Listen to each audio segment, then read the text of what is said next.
Alors, pour le premier épisode, nous allons parler des compatibilités amoureuses des signes astrologiques. On va parler de pourquoi certains signes astrologiques sont soi-disant plus compatibles ou pas compatibles. Alors moi, je ne travaille pas le calcul, je me sers de l'astrologie pour donner des bases, des archétypes. Voilà, on a des archétypes, on a tous des traits de caractère. On va vous donner une carte, voilà, c'est la carte de France. Mais moi, je ne lis pas la carte, je lis votre âme. C'est des choses un peu différentes entre le calcul astrologique, numérologie, qui vont donner des bases. Bien sûr, ça va vous donner une lecture. Mais si vous voulez comprendre mieux votre âme, là, on fera une lecture d'âme différente. On va comprendre pourquoi certaines personnes sont plus compatibles que d'autres, malgré que vos signes astrologiques ou numérologiques vous donnent une compatibilité à 100%. Voilà. Mais on va comprendre qu'à travers ce monde de l'énergie, que vous êtes, quels que soient les signes, on prendra des exemples, à travers ce monde du vivant, ce monde de l'énergie. Parce que dans l'énergie, à travers l'astrologie, la numérologie, à travers la compréhension de nos énergies, de ce que nous sommes sur cette terre, et vous allez comprendre que différentes compatibilités de signes astrologiques ne sont pas dues forcément à l'astrologie ou à la numérologie. Vous allez comprendre que quand on fait la compréhension de l'énergie humaine, c'est comme quand on vous fait une carte, votre carte à vous, votre carte du ciel, c'est tout comme le mécanisme d'une horloge, vous savez, avec tous les pignons. Vous avez des multiples pignons et chaque montre, chaque horloge est différente, même si elles sont fabriquées de la même façon. Mais vous remarquerez qu'elles ne tournent jamais à la même pile poil de la synchronicité du temps. Parce que le temps, il est calculé d'une manière, mais vos énergies c'en est une autre. Alors vous comprendrez dans l'essence de votre vie, l'essence de votre âge, en fonction de là, vous verrez que les archétypes astrologiques, numérologiques sont pas toujours adéquats à ce que vous vivez. Et ça, c'est là qu'on va aller dans la profondeur d'une lecture d'âme. Alors je vais vous citer des cas de figure où qu'on pourrait dire, par exemple le signe du scorpion ne va pas s'accorder avec un signe, mettons du taureau, qu'un signe de terre, l'eau et terre. Des fois c'est compatible, des fois ça ne l'est pas. Alors après bien sûr il y a l'ascendant. L'ascendant va nous redonner une autre énergie. Puis ensuite il y a aussi les comportementales et puis aussi le karma. C'est pour ça dans une pendule, une horloge, il y a plein de pignons. Et tous ces pignons ont une synchronicité. Des fois juste une toute petite dent, avec un nième, un nano micron de moins, peut donner une résonance différente dans votre vie.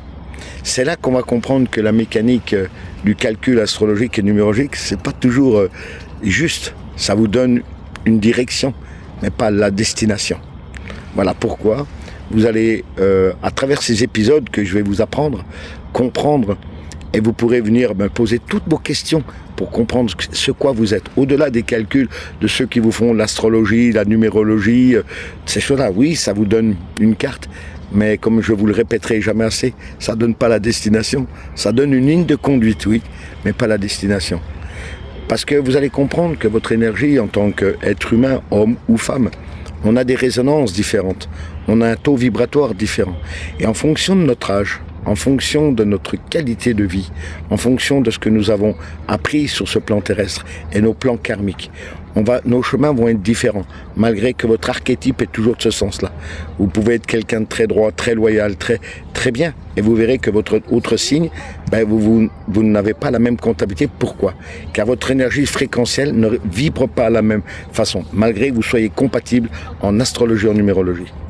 Voilà, quand on va parler de spirituel, de coefficient UB, c'est ce que vous vibrez en énergie spirituelle. Après, il y a le coefficient Hertz, c'est ce que dégage votre voix, la profondeur, la vibration. Elle va vous donner un autre éclairage dans la compatibilité humaine. Puis après, il y a aussi le côté corps éthérique, les protections des plans célestes, du plan divin. Donc, ça va vous permettre de protéger des mauvaises énergies, même de votre compagnon, qui peut être inconsciemment toxique. Inconsciemment. Il ne fait pas exprès. Des fois, on dit pardonneurs, ils ne savent pas ce qu'ils font. Ben oui, souvent, l'inconscient du conscient vous gère des émotions différentes. Voilà, dans ce premier épisode, vous allez comprendre, on va commencer à déceler tous les archétypes entre l'astrologie là.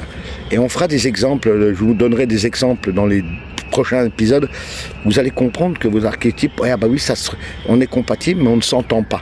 Oui, parce que souvent, comme je le dis toujours à travers mes lives, écoutez et entendez. Prenez le sens de ce que je viens de vous dire.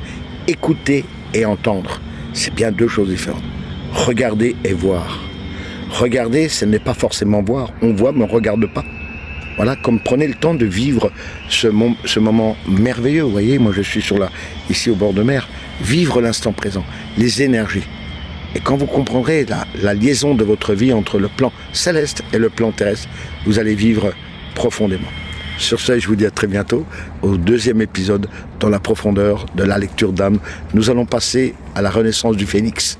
Et vous verrez que c'est toujours très intéressant de découvrir qui nous sommes et le pourquoi. N'hésitez pas à poser des questions, à voir, comprendre. N'hésitez pas à vous intéresser, votre âme. Qu'est-ce qu'elle vous dit? Pourquoi vos souffrances? Pourquoi vous dites j'ai jamais de chance? Pourquoi ceci? Mais toutes ces questions, je vais vous les faire découvrir ce que votre âme est en train de vous dire. Au-delà de l'astrologie, au-delà de la numérologie.